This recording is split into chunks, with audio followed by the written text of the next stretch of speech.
Hey, what's up, guys? I am Minsu Choi, and you're watching a bad vlog.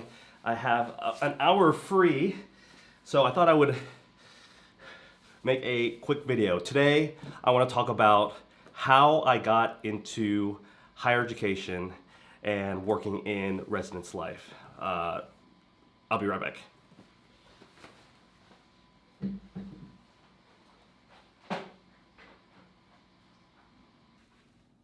All right, so let's talk about how I got into higher ed, because I think that's a really fascinating story about me. For those of you who don't know, I actually work here at George Fox University as an area coordinator. I've been in the position for about a year and a half.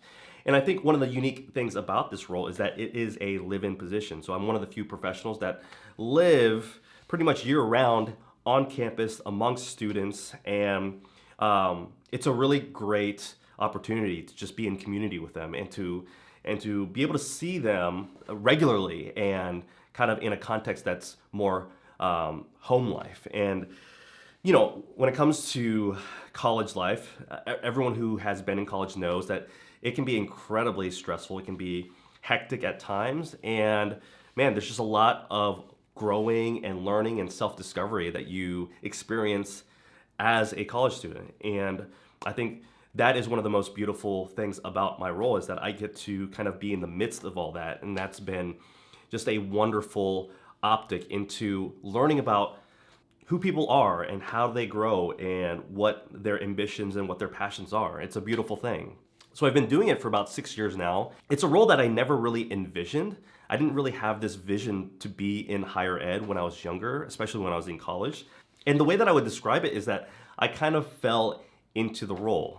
I was living in Chicago, and I was actually trying to complete my second year in my master's program at Moody Theological Seminary. I was pursuing a Master of Divinity, and I was hoping to go into either local church ministry or working in some sort of nonprofit organization. But one of the big hardships and one of the struggles that I constantly had to deal with were my finances. You know, as you can imagine, Chicago is not a very cheap city to live in. And for me, my initial plan was just to be a full-time student and try to get through the program as quickly as possible. It would be a 3-year journey, and I wanted to make sure that I wasn't wasting time. But by 3 semesters in, I just realized that I was not going to be able to sustain myself. So I was looking for part-time jobs. I was looking for opportunities to reduce the cost of living. And one of the opportunities that came up was a graduate RA position in the grad residence hall that was on Moody's campus. I was living there for the first 3 semesters. And this is about wintertime is when the position opened up. I realized my good friend who was the previous GRA was actually graduating and stepping down from that position. And it gave me an opportunity to go apply for that kind of position. Now, one thing about me during that time is that, man, one of the things that I fell in love with at Moody was the community. The people who were side by side were learning kind of the similar things as me, kind of became my close friends, and I greatly valued their relationship and their friendship. And so as I kind of fell in love with the community, I really had this vision of like, man, I can also foster a community like that for myself and others. And so I actually went for the position. I went through the whole process, and I don't get it. And I remember that phone call very, very clearly, because the person on the other side of the phone was Carl. And later I would find out, man, he was really rooting for me. But he basically said, really appreciated all that you spoke about. I think you would have brought a lot of unique things to the table. And usually I give you some sort of feedback to help you if you're in a similar situation in the future, but I don't really have a lot of negative things to say or things that you can work on. And so I'm sorry, but we're going in a different direction.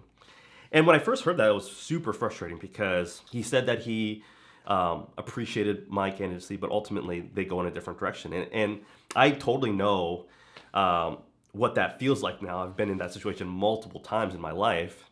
And, initially I kind of wasn't really, I was pretty skeptical about that, but, I thanked him, and I realized no, that's not the role that's for me. And so I go into spring semester just thinking, man, this is probably going to be the last semester I can stay here on campus and possibly even stay in Chicago. So in my mind, I was thinking like, man, I'm gonna actually finish out this semester and then finish out my program online. Go back home to Ohio and figure out what I'm gonna do, at the end of spring, at the beginning of the summer. And so fast forward to at the end of the semester. I'm juggling lots of different jobs. I have like a TA job. I got like a part-time job as a pastor. There was, but nothing was really solid and nothing was really like forever. And I realized, man, it's risky to stay here in Chicago. I've already took out a lot of loans. I'm racking up debt, and really, I'm not really spending my time very well because with all of my course load and with all the classes and juggling that with part-time jobs and relationships, it became overwhelming very quickly. At the end of the spring semester, I get an email from Carl basically saying, "Hey, there is this opportunity, and I'm thinking you might be interested in this type of position." And when I first initially got that email, I think I misread it or something. But I was like, "Carl, I think at this point, I am not interested in kind of the position that I was interested in 6 months ago." And he emails me back and basically saying, "Hey, this is totally different. I look closely at it. It's something totally different. This is a resident director position. This is not an RA position. This is not a stipend position. This is actually a professional position that offers free housing and free meals and things like that provided by the school." And so immediately I was like, "Oh my goodness, I'm so glad that he emailed me back." And just a side note, whenever you go like thanks but no thanks in email, usually don't get anything back, but I am so grateful that Carl kind of kept pursuing, my involvement in the hiring process because, he could have just been like, "Hey, that's fine, and we'll look somewhere else." It turns out that Carl was just about to step down, from his position. It was his second to last day, and he was actually moving to Oregon. Which is where I am at now, which is so interesting. But basically, he's like, "This is my last couple days on the job. I really would like to see you pursue something like this." And so I do. I send my application in, and man, writing out those questions, writing out that application was such a challenge because I didn't understand or know like kind of like the language and kind of like the posture that you were supposed to kind of know about going into roles like this. I was very, very new to what higher education stood for and what it was all about. And so, quite frankly, man, I was the greenest of green when it came to my candidacy and what I wrote about. But I think one of the things that I emphasized was that I am aware of like the fact that I lack a lot of different things. I was very upfront about that. And two was the fact that I just love community, and I'm someone who wants to take initiative and wants to try new things, and I'll do whatever it takes basically to make sure that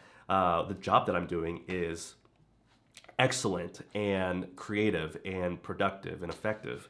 Anyways, I send all of that in, and I get to meet Bruce basically, who sits down with me a week later and wants to get to know me and allows me to ask questions about the position.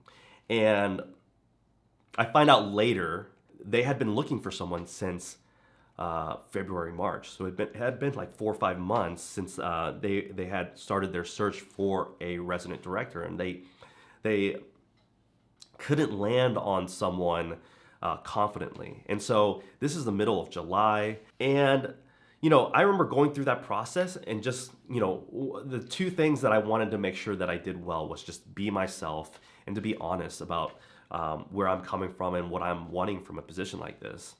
And long story short, as I've already said, like I got hired. And I remember that day talking to the HR rep, just ecstatic, super excited. I immediately called my parents. I immediately called my girlfriend at the time, who is now my wife, Sarah. And it was just overall an incredible experience. I now have a salary. I now get to work with people and students and try to serve them and help them and mentor them. And as I think about that experience, man, I'm very indebted to people like Bruce and Carl, and all the coworkers that I eventually worked with for about 4 years. All of them were just incredibly gracious, incredibly supportive of me, and they all took a huge chance on me because at the time I really didn't have a firm direction of where I wanted to go. I wasn't sure what kind of work I was looking for. I wasn't sure about a lot of different things, but my time there, I spent 4 years at Moody as a resident director. I got to learn so much about myself and so much about what higher ed is all about. And that's where I kind of fostered this passion, this desire to serve college students. And I've been doing it ever since. Honestly, it's been a life-changing experience. It's definitely changed the whole trajectory of where I thought my life was going. And now that I'm 6 years in, I can tell you, man, there's a couple of lessons that I learned from those initial days, those beginning days of becoming a student development professional. One is, I believe this more so now than ever, is you got to put yourself out there. You got to take some risks. And even if you don't feel like you're fully there or you're fully arrived or you're fully prepared, it's so important in life to take all the opportunities that come your way. It's just one of the most important things that we can practically do is just put yourself out there and see what happens. Because the worst thing that could happen is you don't get it. But the posture I think we all need to remind ourselves of is that we need to be learners, and we need to take kind of those situations and learn from them. In fact, I was actually applying for different jobs at Moody, and I didn't get them. And so this wasn't my first time going through the hiring process for that school. And here at George Fox, I had a similar experience. I applied for a position here at Fox that I didn't get. And then I applied again for what I have now as the area coordinator, and I got that position. And I think from both of those scenarios, I intentionally asked for feedback. I asked for just any sort of critique that would help me in the future. And I think that has served me well. And so that's another thing. Just constantly ask for feedback, because it is one of the most important ways that we get an insight into how we can grow and how we can continue to cultivate those skills and those growth things that we want in our life. And so overall, that's kind of how I got into residence life, and I consider myself very lucky that that I can say I love what I do. I love getting up every morning and doing the thing that I do. Well, that's all I really wanted to share with you today. I would love for any sort of dialogue with you. Leave a comment below, and if you like content like this, please consider subscribing and liking this video. Anyways, I hope you have a wonderful day, and I will catch you in the next video. Peace.